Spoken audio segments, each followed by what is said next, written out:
परम पूज्य श्री साहिब जी, मंगलमय संत समाज, पूजनीय माता जी, सम्माननीय भाइयों, प्यारी बहनों, प्यारे बच्चों,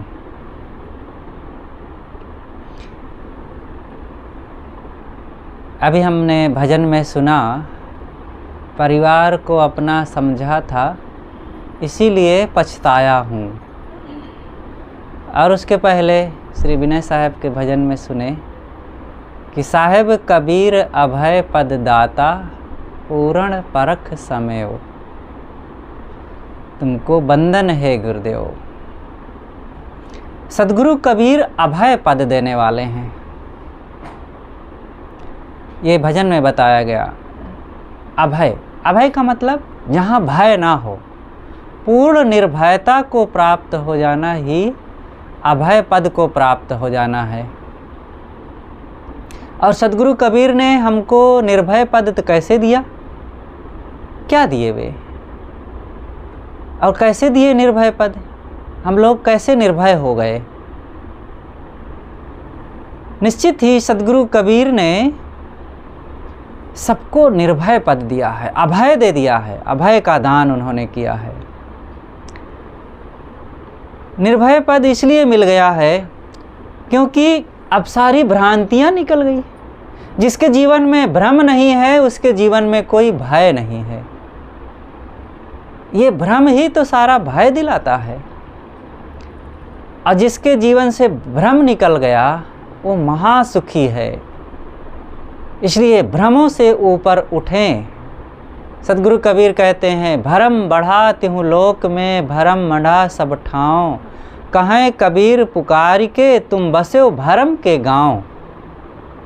अगर सत्संग में नहीं गए, संतों की संगत में नहीं बैठे, ज्ञान को नहीं समझे, तो समझ लो कि ये दुनिया भ्रम का अड्डा है, भ्रम का गांव है चारों तरफ। भ्रम से हम बच नहीं सकते हैं।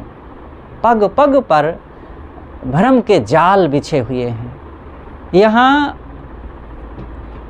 गुरुओं ने, पंडितों ने, पुरोहितों ने और तमाम अंधविश्वासी लोगों ने, नाना मायावी जीवों ने ये भ्रम का ही तो जाल फैला रखा है, कुसंग ने। हम जहाँ जहाँ अपने मन में इच्छाओं, कामनाओं, वासनाओं का प्रभाव रखे हुए हैं या ऐसे लोगों के आसपास बैठते रहते हैं, तो ये सब भ्रम के ही तो जाल और पाठ पढ़ाते हैं। इसलिए भ्रमों से निकलना बहुत ज़रूरी है। और जब तक निकलेंगे नहीं तब तक सुखी हो नहीं सकते। और निकलने का उपाय क्या है? सत्संग, संतों की संगति। और सदगुरु कबीर ने वही बात कही है, वही पद दिया है, साहेब कबीर अभय पद दाता। तो हमें निर्भय बनना है। सबसे पहले भय क्या है? जहाँ पर भक्त लोग हैं, संत बराबर आते जाते हैं, वहाँ भूत प्रेत का भय तो नहीं रहता है। लेकिन फिर भी समय समय से इन बातों को समझते रहना चाहिए, इसकी चर्चा कर लेना चाहिए, ताकि बच्चों के मन में किसी ढंग से कोई कमी हो और इस बात को समझने के लिए किसी ढंग से मन में कुछ एहसास हो रहा हो कि शायद होते हों, क्योंकि बहुत लोग कहते हैं, तो मजबूती से समझ में आ जाए कि बिल्कुल ये भ्रांति है। अब बच्चे स्कूल में जाते हैं, अपने साथियों, सहपाठियों, मित्रों में रहते हैं, तो बहुत से ऐसे अंधविश्वासी, यहाँ तो घर घर में अंधविश्वास का चारों तरफ साम्राज्य फैला ही है। तो जैसे माता पिता मानते हैं वैसे बच्चे मान लेते हैं। तो ऐसे मानने वालों की कमी नहीं है। तो बच्चे मानेंगे कि भूत प्रेत होते हैं। अब हमारे बच्चे जो भक्ति घर के लड़के हैं, बच्चे हैं, वो नहीं मानते, समझते हैं। लेकिन जब दूसरे लोग इन बातों को कहेंगे तो उनके मन में असमंजस होता है कि ये लोग नहीं जानते हैं कि हमारे घर के लोग नहीं जानते हैं, क्योंकि उनको बोध तो है नहीं, तो दुविधा होती है। लेकिन जब इस बात को तर्क से माता पिता बच्चों को समझाते रहेंगे, समय समय से सत्संग में ले जाते रहेंगे, तो बच्चे भी निर्भय हो जाएंगे। उनको भी पता चल जाएगा कि भूत प्रेत नाम की दुनिया में कोई चीज़ नहीं है, कोई जंतु नहीं है। अगर होते तो वे मिलते, यहाँ पर देखो जानवरों के जितने प्रकार हैं, वो गाय, घोड़ा, गधा, बंदर, ऊँट, हाथी, जितने जानवर हैं वो दिखते हैं। पक्षियों के पता चलते हैं, कीट पतंगों का पता चलता है, छोटे छोटे कीड़े मकोड़ों का पता चलता है, लेकिन भूत प्रेत का कहीं कोई पता चलता है? उनका और भी कोई लक्षण पहचान हो वो भी नहीं लगता है पता। वो बिलों में रहते हैं कि घोंसलों में रहते हैं, पेड़ों में रहते हैं, घरों में रहते हैं और कहीं उड़ते रहते हैं, कुछ तो पता चलना चाहिए भूत प्रेत का, वो भी नहीं पता चलता। और भी कोई लक्षण नहीं, जैसे कोई जानवर हमारे दरवाजे पर आया और भैंस आई थी रात में तो हमने नहीं देखा, लेकिन वो गोबर कर गई तो हम जान गए कि यहाँ भैंस आई थी। घोड़ा आया था, पता चल जाता है घोड़े की ये टट्टी है। और कुत्ता आया था तो उसके लक्षण से पता चल गया। भूत प्रेत के कहीं टट्टी उट्टी भी पता चली है? कोई आया हो और कर गया हो तो उससे भी पता चल जाए, उसके पैर के चिन्ह से पता चल जाए, उसके बाल बच्चे, उसके रहने की जगह, खाने पीने की जगह, व्यापार, घर, घोंसला, कुछ भी पता चले? कुछ नहीं है। अब फिर भी मानते चले जा रहे हैं, नहीं हमारे बाबा को भूत पकड़ लिया था, हमारी दादी को पकड़ा था एक बार, अरे एक बार तो हमारे पैर पकड़ लिया था, ऐसा लोग कहते हैं। अब सब झूठ है, कुछ नहीं किसी को पकड़ा था। अपने भ्रम से कुछ का कुछ मान लिए और कहने लगे कि भूत ने पकड़ लिया है। तो ये सब भ्रम है, अंधविश्वास है। सतगुरु कबीर ने देखो कहा है, जिन जिन पूजा तिन जहड़ाया, ये भ्रम भूत सकल जग खाया, और जिन जिन पूजा ते जहड़ाया। ये भ्रम का भूत, भूत तो है नहीं, भ्रम से हमने उसको मान लिया। तो इस भ्रम के भूत ने संसार के सब लोगों को भटका दिया है, सबको खा लिया है। खा लेने का मतलब उसकी सुख शांति को, उसकी प्रसन्नता को, उसकी निर्भयता को और उसकी स्वस्थता को खा लिया, मिटा दिया। तो ये भ्रम के भूत ने संसार के सब लोगों की खुशियों को मिटा दिया है और उनकी निर्भयता, शांति को नष्ट कर दिया है। और जो इसको मानेगा, पूजेगा और अपने जीवन में स्वीकारेगा, क्योंकि जो है नहीं वो फिर भी स्वीकार नहीं मान रहे, तेज जहड़ाया, वो भटक जाएगा, सत्य के राह से दूर हो जाएगा, निर्भयता से दूर हो जाएगा, दुखी हो जाएगा, भटकेगा, इधर उधर उलझेगा। इसलिए इन चीज़ों में कोई दम नहीं है। सबको दिल दिमाग से इस बात को खुरच के निकाल देना चाहिए कि कहीं भूत प्रेत नाम की कोई चीज़ है। होते तो सबको पता चलता, छोटा बड़ा कुछ भी हो, कुछ का कुछ हम मान लेते हैं। जैसे कि रात में कहीं गए और अब कहीं खरखराहट की आवाज़ आई और हमने मान लिया कि भूत ही है। भूत ही खरखरा सकता है क्या? अरे चूहा निकला होगा, लोमड़ी निकली होगी, सियार उधर से निकला होगा, हवा चले होंगे, उसके कारण खरखराहट आ सकती है, और भी कुछ कारण हो सकता है। लेकिन जिसके अंदर में जैसी सनक होती है उसी के लिए वो तुरंत मन में मान लेता है। जाकी रही भावना जैसी, बस वैसे ही मान लेता है कि बस यही हुआ होगा। ये भावनाओं का बड़ा हानि लाभ होता है। इसलिए अगर सही भावना ना बनाया जाए तो गलत भावनाएं आकर के हमारे दिल दिमाग में हमको बहुत दुख दे जाती हैं। इसलिए सदैव सही भाव बनाओ, सही विचार बनाओ। तो भूत प्रेत, जादू टोना कुछ नहीं होता है। अमुक ने जादू के बल से कुछ का कुछ बना दिया। आप लोगों ने भी देखा होगा, जादूगर आता है, डुगडुगी बजाता है, हल्ला करता है, लोग इकट्ठे होते हैं और कहता है कि देखो मैं जादू से सिक्के बना दिया, जादू के बल पर मैंने अंगूठी बना दिया, और जादू से मैंने जलेबी बना दिया, मिठाई बना दिया।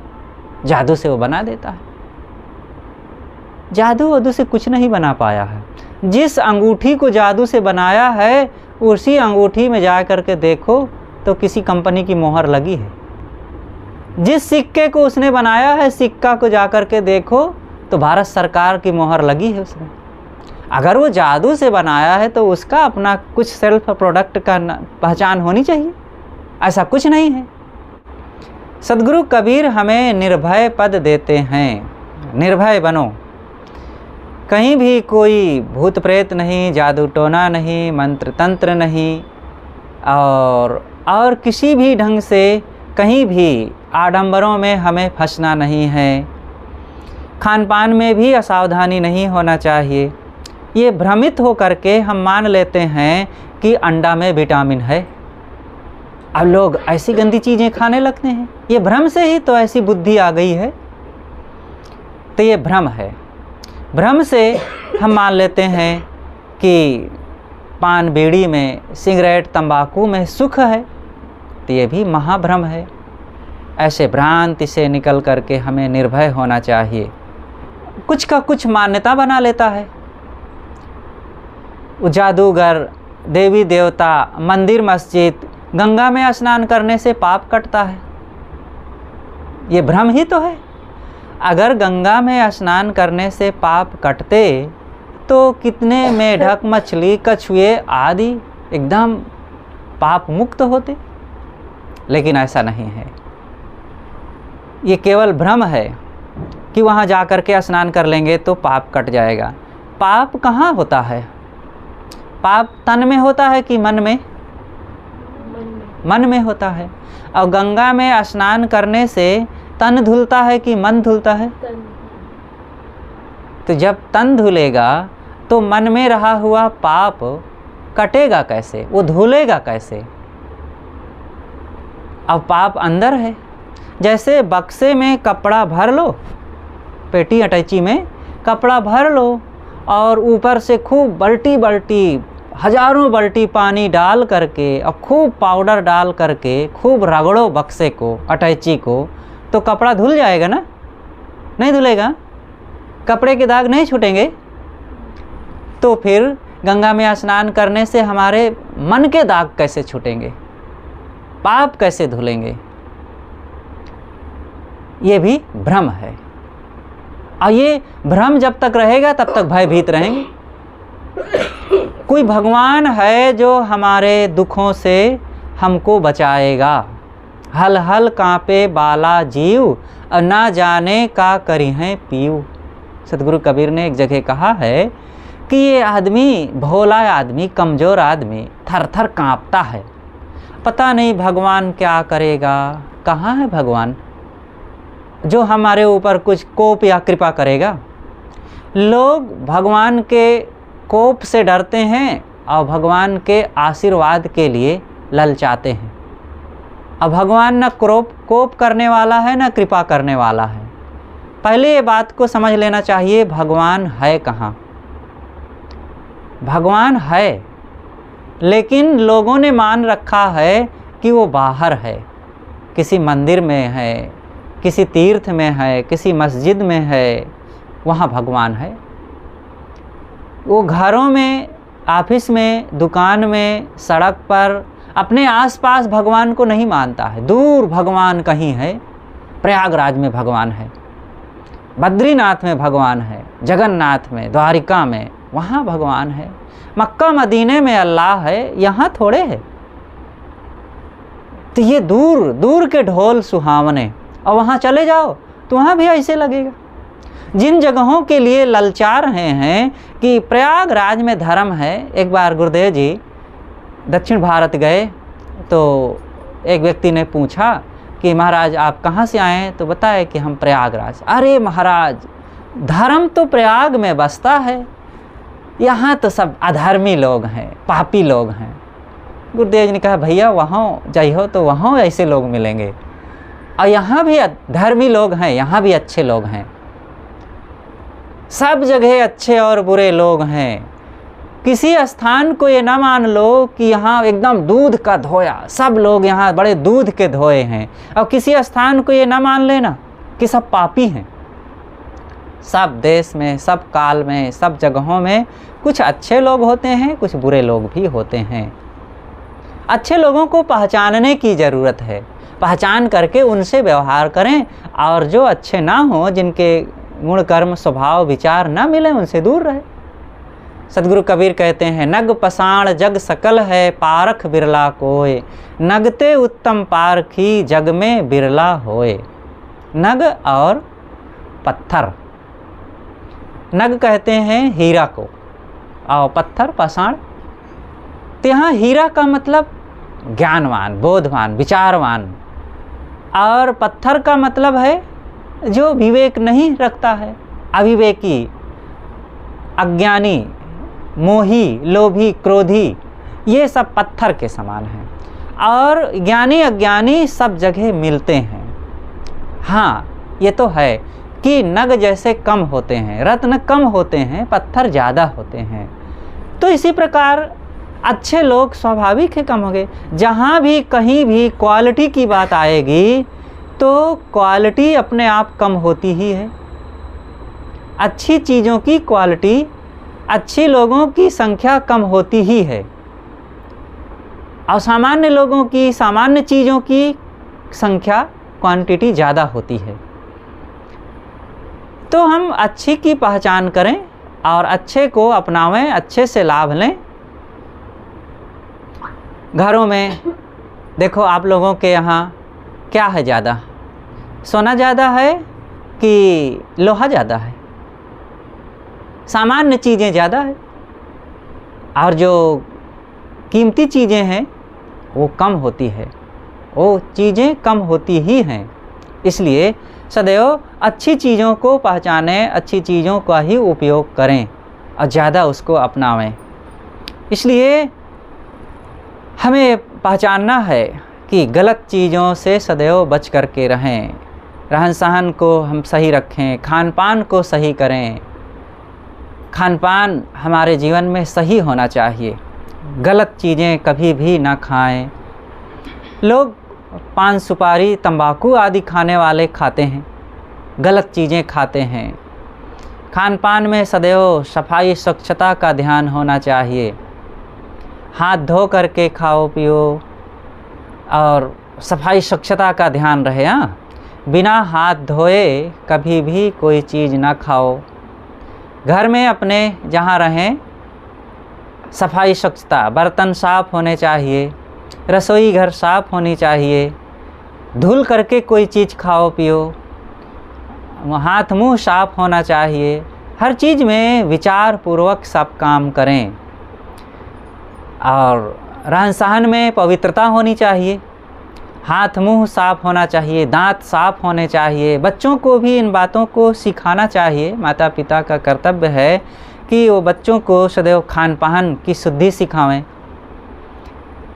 तो जब तक हम सावधानियां नहीं रखेंगे व्यवहार में, परमार्थ में, खान पान में, रहन सहन में, तब तक हम भ्रांति में भटकते ही रह जाएंगे। तो सदगुरु कबीर कहते हैं, साहेब कबीर अभय पद दाता।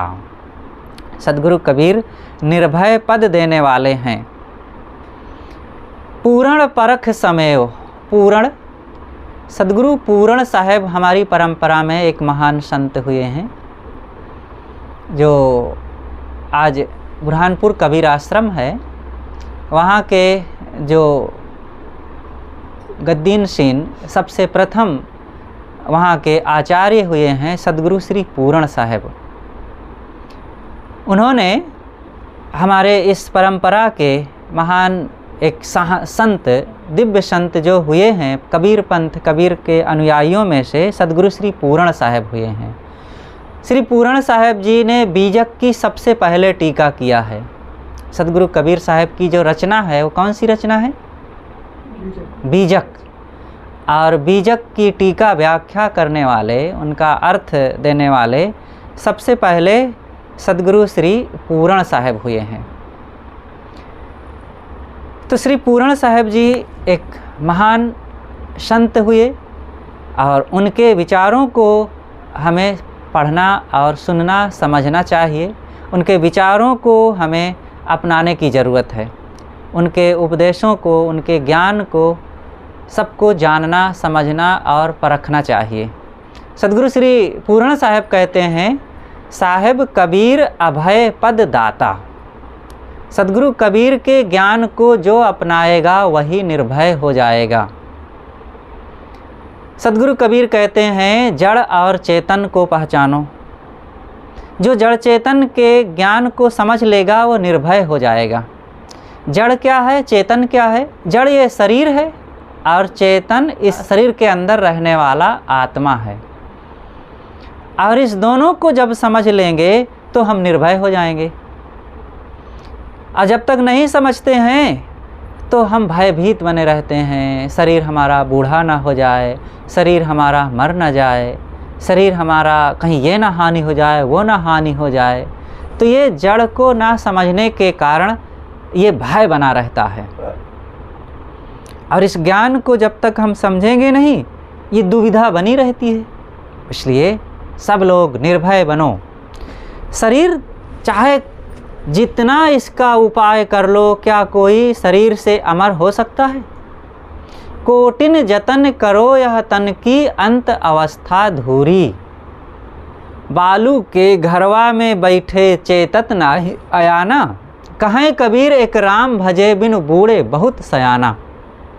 सद्गुरु कबीर कहते हैं कि करोड़ों उपाय कर लो, लेकिन अंत अवस्था धूरी। अंतिम में इस शरीर को धूल में मिलना है। कोई भी हो,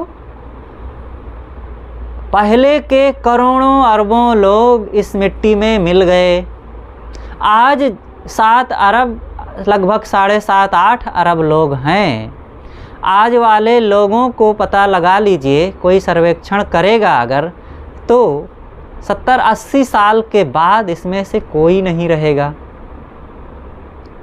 आज ही देख लीजिए, आपकी इस दिल्ली में शायद कोई हो 125 साल का, शायद कोई हो। 125 साल क्या होता है? इस अनंत महाकाल में 125 साल क्या होता है? अनादिकाल से ये चला आ रहा है। मनुष्यों की परंपरा, जन्मते मरते चले आ रहे हैं लोग। उसी प्रवाह में हम भी हैं। बीच में थोड़े समय के लिए, इसी फरीदाबाद में एक बार गुरुदेव जी थे, सद्गुरु अभिलाष साहब जी, एक मंदिर में कार्यक्रम था। तो एक सज्जन आए और मूडी स्वभाव के कुछ लोग ऐसे होते हैं, कुछ का कुछ पूछ लेते हैं। तो आए और कहते हैं, महाराज ये सृष्टि कब से हुई? तो गुरुदेव जी ने कहा कि भैया, सृष्टि जब हमारा जन्म हुआ तो उसके पहले से सृष्टि थी, और आपों का जन्म हुआ तो उसके पहले से सृष्टि है। और हम लोग सृष्टि के रहते रहते ही मर जाएंगे और सृष्टि रह जाएगी यहाँ। तो हमको क्या पता कि सृष्टि कब से हुई है? तुम भी बीच में हुए, हम भी बीच में हुए। तो ऐसे लोगों से यही जवाब उचित है। उनको हर चीज़ का निर्णय समाधान तो नहीं समझेंगे, कुतर्क करेंगे, बस वो चुप हो गया। सृष्टि सदा से है, अनादिकाल से है। देखिए, तत्व कभी समाप्त नहीं होते हैं। तत्वों से बने हुए कारण कार्य ये एक दूसरे से विघटित हो जाते हैं, बदल जाते हैं, बस बदलाव होता है। कारण और कार्य 2 चीज़ें हैं। कारण जिन चीज़ों से नई नई चीज़ों का निर्माण हो वो कारण है। जैसे मिट्टी, धरती से पेड़ उगते हैं, मकान बनते हैं, हमारा आपका शरीर इसी से बना हुआ है। अनेक जो मिट्टी, पानी, आग, हवा, ये तत्व जो मूल रूप में 4 कारण हैं, और इन्हीं से सारी चीज़ें बनती हैं। हमारे आपके शरीर भी इन्हीं से बने हैं। तो शरीर तो बिगड़ जाएंगे, मकान तो बिगड़ जाएंगे, वृक्ष वनस्पतियाँ तो थोड़े दिनों में सब समाप्त हो जाएंगे, लेकिन ये तत्व सदैव रहेंगे। मिट्टी सदैव रहेगी, आग सदैव रहेगी, हवाएं सदैव रहेंगी, और पानी सदैव रहेगा। हाँ, कार्य रूप में बदलता रहेगा, लेकिन मूल रूप में चीज़ें नहीं नष्ट होती हैं। तो ये संसार सदा से है, सदा रहेगा, लेकिन हम और आप शरीर से नहीं रहेंगे। तो ये शरीर नाशवान है सबका, और इस नाशवान शरीर में रह करके जब तक हम आत्मा का बोध नहीं प्राप्त करेंगे, तब तक भय से छुट्टी नहीं मिलेगी। और इस शरीर को बनाए रखने का कोई हट करे तो कोई उपाय नहीं है कि बनाए रखा जा सके। कितने राजा महाराजा आए, वो कोई स्वर्ण भस्म खा रहा है, कोई हीरक भस्म खा रहा है, कोई रजत भस्म खा रहा है, कोई और भस्म खा रहा है। खा लो जितना भस्म खाना हो। और भस्म खाने वाले भी भस्म हो गए और पता ना चला उनका, कहाँ सब विलीन हो गए इस धरती में। जितना जीवन है उसी जीवन में अच्छा करने को सोचो। जीवन को बनाए रखने के लिए बड़ा व्यामोह है, और जीवन जितना है उसमें कुछ नया और कुछ अच्छा कर गुजरने के लिए नहीं सोचते हैं। हमारे विचार अच्छे हों, कर्म अच्छे हों, वाणी अच्छी हो, हम लोगों का कुछ हित कर सकें, अपने मन इंद्रियों को स्वश कर सकें, अपने अविनाशी आत्मा का बोध प्राप्त कर सकें, ये नहीं करेंगे। शरीर को बनाए रखने का हठ, केवल दुराग्रह, व्यामोह बनाए रखते हैं, बस कुछ नहीं है। कोई शरीर को सदा नहीं बनाए रख सकता। अच्छा मान लो शरीर बना भी रहा है तो क्या फ़ायदा हो जाएगा? बना तो रहेगा लेकिन परिवर्तन होता रहेगा, बूढ़ा होता जाएगा। हम 500 साल तक जीवित रहें लेकिन शरीर तो बूढ़ा होने से बचेगा नहीं। 70-80 साल में ये दुर्गति हो जाती है, कहीं ये दर्द वो दर्द, कहीं सीधा खड़े नहीं हो मिलता, पैर नहीं काम करता, कमर सीधी नहीं हो रही और गर्दन हिलने लगती है। और 500 साल के हो जाएं और बदलाव होता रहे तब क्या हाल होगा हमारा? खिसक नहीं पाएंगे, मुख से बहती हुई लार को रोक नहीं पाएंगे और बोल नहीं पाएंगे, आँखों से देख नहीं पाएंगे, कान से सुन नहीं पाएंगे और सड़ी हुई लाश जैसे पड़े रहेंगे, जीवित भर रहें, सांस चलती रहे। तब तो लोग ये 70-80 साल तक लोग अपने परिवार में एडजस्ट नहीं हो पाते हैं, और 200-300 साल कोई जी जाए तो परिवार के लोग जिंदा दफना आएंगे। अरे हटो यहाँ जगह खाली करो, करेंगे कि नहीं करेंगे लोग? तो ये अच्छा है, बहुत बढ़िया है। जब तक शरीर रहता है थोड़े दिन जीवन मिलता है, 50, 60, 70, 80 साल, और रहो, काम करो और हंसी खुशी के साथ सबके साथ व्यवहार कर लो और चल दो यहाँ से, छुट्टी मिले। यहाँ पढ़ करके पराश्रित हो करके और शरीर से दुख भोगते हुए यहाँ रहने से क्या फ़ायदा मिलेगा? इसलिए किसी की 4 दिन की ज़िंदगी बड़ा काम आती है और किसी की 100 बरस की ज़िंदगी बेकाम होती है। क्या होगा ज़्यादा जीवन जीने से? देखो हमारी परंपरा में कई ऐसे संत महापुरुष हुए हैं, थोड़े दिन का उनका जीवन रहा लेकिन बड़ा काम कर गए, जिनका मैंने नाम लिया।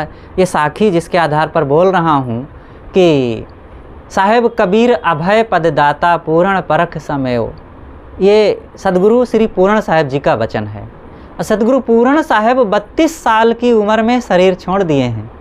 अब 32 साल की उम्र में उन्होंने बीजक की टीका लिख दिया, निर्णय सार एक ग्रंथ दूसरा लिखे, वैराग शतक जिसका आज पाठ किए हैं वो लिखे, उन्हीं का वचन है। एक पुस्तक और नाटक के रूप में है, वो 4 पुस्तकें लिखे, साधना किए और ज्ञान वैराग में बहुत मजबूत होकर जीवन मुक्त होकर विदेह मुक्त हो गए, शरीर छोड़ दिए। 32 साल कितना होता है? ऐसे ही श्री निर्मल साहेब 39 साल की उम्र में, स्वामी विवेकानंद जी 39 साल की उम्र में शरीर छोड़ दिए, स्वामी दयानंद सरस्वती 52 साल की उम्र में शरीर छोड़ दिए, और ईसा मसीह का नाम सुने हुए जिनके अनुयायी पूरी दुनिया में सबसे ज़्यादा हैं, 32 साल की उम्र में वे शरीर छोड़ दिए। और एक महाराष्ट्र के संत हुए हैं ज्ञानेश्वर जी महाराज, 21 साल की उम्र में गीता की टीका लिखे और 21 साल की उम्र में शरीर छोड़ दिए। तो कितना लंबा जीवन मिलता है इस बात में कोई दम नहीं है। जितना जीवन हो उसी जीवन में अच्छा सा कुछ करने को सोचो, अच्छा सा कुछ मन रखो, विचार रखो, साधना करो, सेवा करो, जिससे कि अपना और दूसरों का भी कल्याण हो सके। इसलिए यह काम करना चाहिए, इससे बड़ी निर्भयता और शांति मिलती है, संतोष मिलता है। असली काम है जीवन का निर्भय हो जाना। और जब तक प्राणी पदार्थों में मन को रखेंगे, शरीर में मन को रखेंगे, निर्भय नहीं हो सकेंगे। प्राणी पदार्थों में मन रखने का मतलब है जब तक मैं परिवार को अपना माना तब तक पछताता रहा। परिवार में मन रखने का मतलब है कि ये बेटा बेटी, घर, धन, माता पिता, भाई बंधु, पति पत्नी, इनमें मोह करना, परिवार में रहना है, लेकिन अगर मोह करेंगे तो इसी में मन मानो डूबा है, और डूबा रहेगा मन, तो मन डूबा होने से इसका मतलब थोड़े है कि लोगों के जीवन में कुछ बदलाव नहीं आएगा। बदलाव आएगा, बच्चे जवान हो जाएंगे, जवान बूढ़े हो जाएंगे, और इन्हीं में से लोगों की तबीयत भी बिगड़ेगी, बीमार भी होंगे, शरीर भी छूटेगा। और जब ये सब रहेगा तो भय बना रहेगा, मन में अंदर धुकधुकी बनी रहेगी, कहीं ये इनका ना कुछ हो जाए, उनका ना कुछ हो जाए, ये शोक बना रहेगा, पीड़ा बनी रहेगी, दुख बना रहेगा। इसलिए देहों में मन को ना लगाओ, ना अपनी देह में ना दूसरों की देह में। हाँ, देहों के लिए कर्तव्य करो, इसके लिए उचित रख रखाव, संयम, परहेज अपने लिए और अपने निकट रहने वाले लोगों के लिए भी उनकी सेवा करो, जो बन सके उचित सेवा करो, लेकिन मोह ना करें, क्योंकि मोह शोक का कारण है और सेवा शांति का कारण है। सेवा करें, सदकर्तव्य करें, और मन लगाना है आत्मा में। आत्मा में मन को लगाओगे तो निर्भय बनोगे। हमारी आत्मा अविनाशी है, आपकी आत्मा अविनाशी है, आपकी आत्मा, सभी आत्माएं अविनाशी हैं। आत्मा का मतलब ही होता है जो एक रस रहे, नित्य रहे, तीनों काल में रहे, प्रेजेंट, पास्ट, फ्यूचर, वर्तमान, भविष्य और भूतकाल, तीनों काल में जिसका परिवर्तन ना हो सके, जो एक रस एक समान रहे, उसे क्या कहते हैं? आत्मा। आत्मा में कोई बदलाव नहीं होता। फिर आप कहेंगे कि साहब कोई जवान कोई बूढ़ा क्यों है? वो शरीर से है। आत्मा अपने कर्मों के अनुसार सुख दुख पाता है, और सुख दुख पाने के लिए कर्मों के अनुसार शरीर पाता है, और शरीर प्राप्त करके फिर वो जैसे जैसे कर्म होते हैं वैसे ऊंच नीच शरीर पाया, और फिर उसका सुख दुख पाया। अनेक खानियाँ, जो 4 खानियाँ हैं, 4 खानियाँ जानते होंगे, पुनः ध्यान दें। मनुष्य, पशु, अंडज और उष्मज। पशु अंडज पिंडज में आ गए, उसको हम इस ढंग से कह सकते हैं, मनुष्य, पिंडज, अंडज और उष्मज। मनुष्य भी पिंडज है। कोई मनुष्य अंडा से थोड़े पैदा होता है, पिंड से ही। जितने भी बच्चों का जन्म होता है मनुष्यों के पिंड से पैदा होते हैं, माँ के पेट में पिंड रूप में होते हैं और पिंड से पैदा हुआ। और पशु भी ऐसे होते हैं, गाय, बैल, घोड़ा, बंदर और हाथी, ऊँट आदि जितने, ये भी पिंड से पैदा होते हैं। तो मनुष्य को अलग क्यों किया गया? क्योंकि पिंड से भले पशु और मनुष्य दोनों पैदा हुए हैं, लेकिन मनुष्य पशुओं से बिल्कुल अलग है। उसके जीवन और स्वभाव, मन, कर्मों में बहुत अंतर है। इसलिए दोनों पिंड से होते हुए भी मनुष्य अलग है, पशुओं से अलग है। देखिए, पशुओं में विवेक विचार की शक्ति नहीं है, जानने समझने की, वो गहन चिंतन मनन की कोई शक्ति ही नहीं है, कोई आत्मज्ञान, आत्मबोध, आत्म संयम की बात ही नहीं है, संयम सदाचार है ही नहीं है, और भी कोई क्षमता नहीं है बाहरी, देह बुद्धि है बस। वे खाना जानते हैं, प्रजनन करना जानते हैं, और भोगों को भोग लेंगे बस, बाल बच्चे मोह कर लेंगे, इतना जानते हैं। वो कोई विज्ञान की खोज नहीं कर सकते, कोई कानून के बारे में नहीं कर सकते, कोई इंजीनियर वकालत के बारे में नहीं कर सकते, और कोई साधन भजन चिंतन मनन नहीं कर सकते, ध्यान नहीं कर सकते कि कर सकते हैं। पशुओं में ऐसी कोई संभावना नहीं है, लेकिन मनुष्यों में अनंत संभावनाएं हैं। यही मनुष्य देखो चांद तक पहुंच गया, पिंड से पशु जैसा तो पैदा हुआ है, लेकिन ये पिंडज होते हुए भी चांद तक पहुँचे। क्यों पहुँचा? क्योंकि मन से इसने बहुत सोचा, और इन मिट्टी, पानी, आग, हवा के सूक्ष्म कणों को पहचान कर एक दूसरों से संबंध करा करके नई नई मशीनों का निर्माण किया, और उसी में तेल पेट्रोल डाल करके, गैस डाल करके, और उसकी एनर्जी, तत्वों की एनर्जी भर भर करके ऐसी ऐसी मशीनें बनाया कि द्रुत गति से उड़ने वाली, चलने वाली बनी, और वो आकाश पाताल में काम कर रही हैं। और उसी पर बैठकर उड़ रहा है, आकाश में उड़ रहा, चंद्रलोक को पहुंच रहा, मंगल की पता लगा रहा और धरती पर यात्राएं कर रहा है। और इन्हीं जड़ तत्वों की किरणों से अमेरिका में बैठे हुए, इंग्लैंड जापान में बैठे हुए लोगों से बात कर रहा, देख रहा है कौन घटना क्या हो रही है। आखिर इतनी अपार क्षमता है, तभी तो यह पशुओं से अलग है। इसलिए ये मनुष्य के जीवन में जब भौतिक क्षेत्र में इतना काम कर सकता है कि आज दांतों तले उंगली दबाना पड़ता है कि क्या गजब का चमत्कार है। और चमत्कार का श्रेय किसको है? मनुष्य को जाता है। मनुष्य ही सारा काम कर रहा है।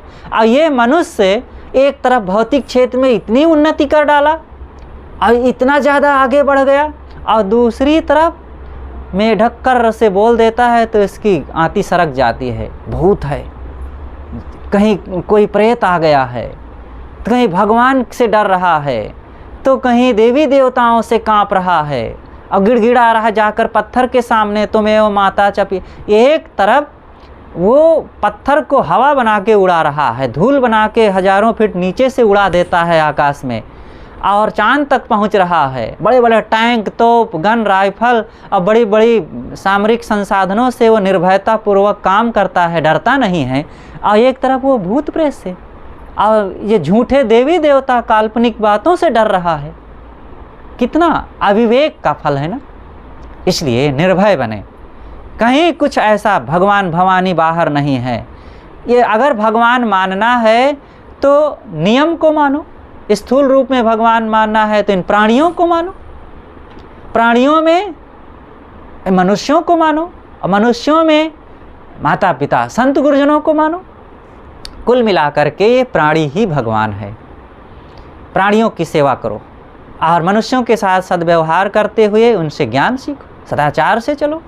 एक बार एक संत सत्संग कुछ सुना रहे थे, यही चर्चा आई कि भगवान के रोज़ दर्शन होते हैं और इन प्राणियों का प्रत्यक्ष सगुण रूप में दर्शन करो, यही भगवान है। तो सज्जन कहा कि एक व्यक्ति बैठा था तो उसने कहा, महाराज भगवान के दर्शन हमको नहीं होते हैं, आप कहते हैं रोज़ होते हैं। कहे नहीं, मैं आज भी कह रहा हूँ कि भगवान के दर्शन रोज़ होते हैं। कहे महाराज हमको तो नहीं होते हैं। कहे जाओ आज ही होंगे। तो सोचा कि शायद महाराज जी कुछ प्रेरणा किए होंगे भगवान से, तो दर्शन देने ज़रूर वे आएंगे। तो रात में सोया लेकिन नींद नहीं लगी अच्छे से, और रात के 1 बजे खट खट की आवाज़ आई। कहा वो भगवान आ गए हैं, महाराज कहे होंगे इसलिए भगवान आ गए हैं दर्शन देने। तो बाहर निकला तो आवाज़, हवा चल रही थी, दरवाज़ा की सिटकिनी टकरा रही थी, तो उसी की आवाज़ थी।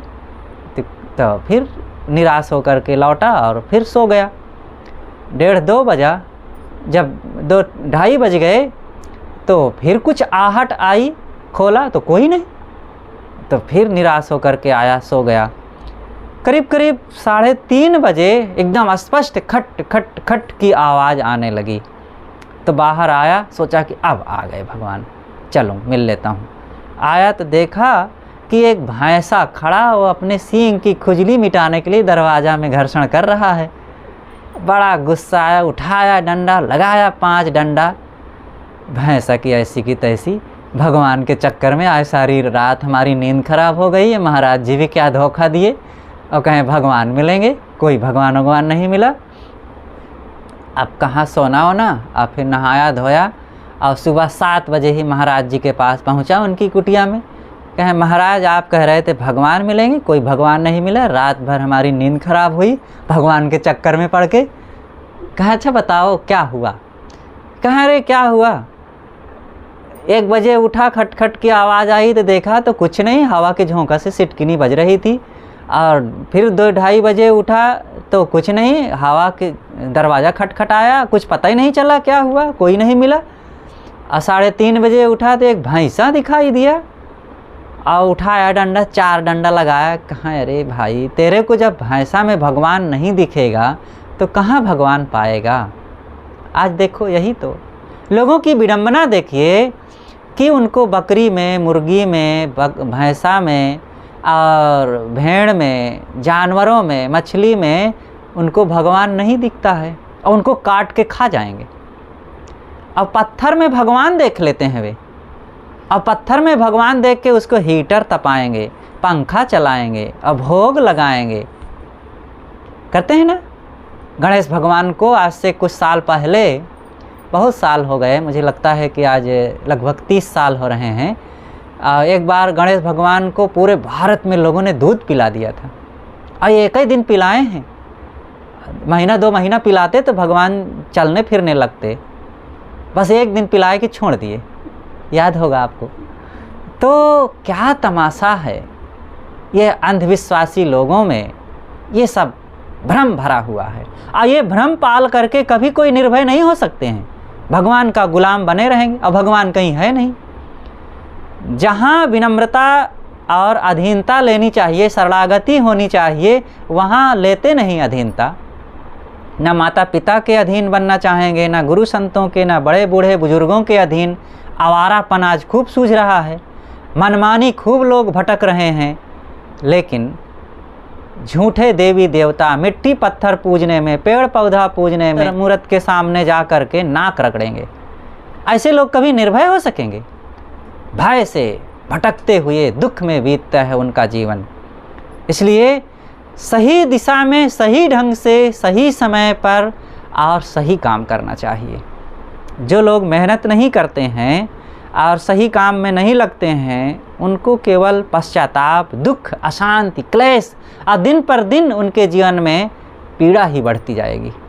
इसलिए हमें अपने जीवन को, इतना बढ़िया जीवन जो मिला है, विज्ञान देखो अनेक सुविधाएं दिया है, लेकिन इन विज्ञान की सुविधाओं को हमने समझा नहीं, जीवन में उपयोग नहीं किया, तो महा अज्ञान में चले गए। सबसे बड़ा विज्ञान तो हमारे अंदर है, उसको हमने उपयोग नहीं किया। अपने इंद्रियों को पहचाने। कब कब हमारा मन चंचल हो जाता है, कब कब इंद्रियां विचलित हो जाती हैं भोगों के लिए, शब्द स्पर्श रूप रस गंध के लिए। हम इन बातों पर विचार ही नहीं करते हैं। कब कब हम ईर्षा द्वेष में पड़ जाते हैं, लोभ लालच में पड़ जाते हैं, और वासनाएं आकर के झकझोर जाती हैं। ये बात को जब तक नहीं समझा जाएगा, चाहे जितना दुनिया में आगे बढ़ जाएं, बड़ा मकान बनवा लेंगे, बड़ी गाड़ी खरीद लेंगे और बड़े बैंक बैलेंस बढ़ा लेंगे और बाहर का चमक दमक बढ़ जाएगा, लेकिन भीतर में खोखले बने रहेंगे। इसलिए मेहनत करना चाहिए सद्गुण सदाचार सत्संग साधना के लिए, जीवन परिमार्जन के लिए, तब काम बनेगा। आज हार्ड वर्क से लोग डर रहे हैं, कहते हैं बड़ी मेहनत है, और फिर उनका जो बाहर का शरीर है कैसे स्वस्थ रहेगा? शरीर के लिए हार्ड वर्क चाहिए और मन के लिए विश्राम, सद्गुण सदाचार और नैतिकता। जैसे कि मोबाइल के नियम को समझ लीजिए। मोबाइल एक बाहर का डिवाइस है और एक मशीन है, उसमें अगर सॉफ्टवेयर ना हो तो चाहे जितना कीमती मोबाइल हो कुछ नहीं काम करेगा ना। और सॉफ्टवेयर हो लेकिन मोबाइल ही नहीं है तो सॉफ्टवेयर किस आधार पर काम करेगा? दोनों की ज़रूरत है। तो सॉफ्टवेयर अच्छे से काम करे, इसके लिए अच्छा सा मोबाइल तो चाहिए, लेकिन सॉफ्टवेयर भी तो अच्छा होना चाहिए। ऐसे ही हमारे अंदर में सिस्टम जो है, ज्ञान बोध विचार दया क्षमा सत्यशील धैर्य, ये सॉफ्टवेयर हैं और ये बहुत ज़रूरी हैं। ये जितना हमारे अंदर मजबूती से रहेंगे उतना ही हम सुखी रहेंगे। लेकिन इन सब का उपयोग हो, एक अच्छे से काम करें, इसके लिए सबका कर्तव्य है शरीर स्वस्थ हो। और शरीर जब तक स्वस्थ है तब तक भजन करो, साधना करो, संयम कर पालन करो, सुंदर बर्ताव करो, सेवा करो, और उसके पश्चात फिर धीरे धीरे अंतिम में तो जाना ही है इस शरीर को अपनी मंजिल में। अंतिम मुकाम है कि मिट्टी में मिलना। लेकिन मिट्टी में मिलने के पहले अपने मन को मिट्टी जैसा कोमल बना लो।